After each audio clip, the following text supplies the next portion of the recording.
What is going on, everybody? I hope you're doing good. So, this week was a brutal week for me, and I loved it. It was good because I understand a little bit more my limits now. What I mean is that I did deadlifts 3 days before this squat session right here, and I realized that when I do that, for me, it kind of slows down my squats a lot because my posterior chain, my hamstrings, my glutes, my lower back are a lot more tired than usual, and they're not fully recovered. Even after 3 days, I was not fully recovered, and it slowed down my speed for my squat. But I did practice some pause squats here. I did a couple sets of 2 reps paused, and one set of three right here with 350 pounds, and everything moved fluidly, but it was not as fast as I wanted it to be. So it's good to learn about that for me because everybody's different and we all have different capabilities. And for me, well, I've pushed my limits, and this is it right here.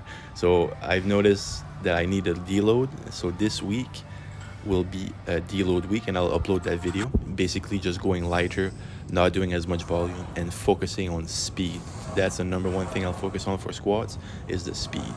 And for this hack squat session, I told myself, you know what?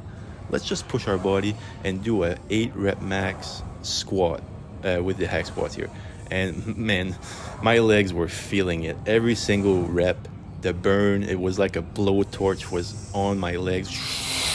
Just freaking blowing on my legs. It was hurting, but in a good sense, you know.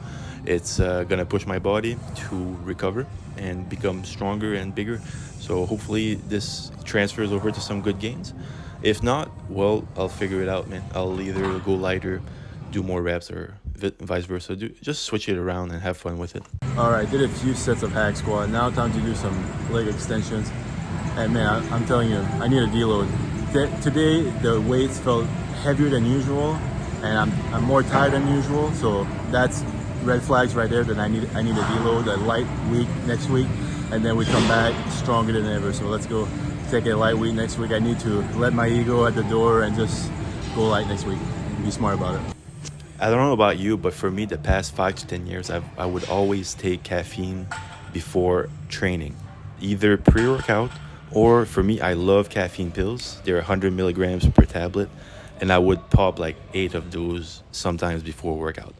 That's ridiculous. I was thinking about that the other day. I'm like, man, that's 800 milligrams, and I would average 400 to 600. 800 was on the high end, but that's just ridiculous. I told myself, because if I eat good and then my sleep schedule is good and I drink plenty of water before training, I should be more than good enough to train. And that's my mentality for it.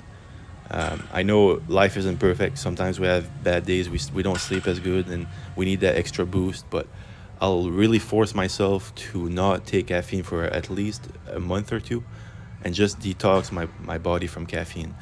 And just, if anything, I'm going to drink a Gatorade before training with the extra food, of course, before that. But just for the extra carbs and glycogen, really. That's the only reason I would take that. But other than that, it's all in your head.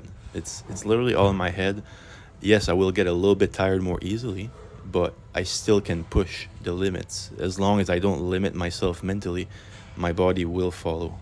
I don't know if you know what I mean, though, but that's my thought process, and I'm going to hop off that for a few months because my sleep schedule is terrible. I wake up sometimes in the middle of the night for no reason, and that's because of the caffeine. And I want to have better sleep and remove the dark circles under my eyes, and sleeping in a much better way, much better consistency is going to help for that. So that's my mentality for that. Thank you for watching. I hope you enjoyed this, and I'll upload another video for deal week this week.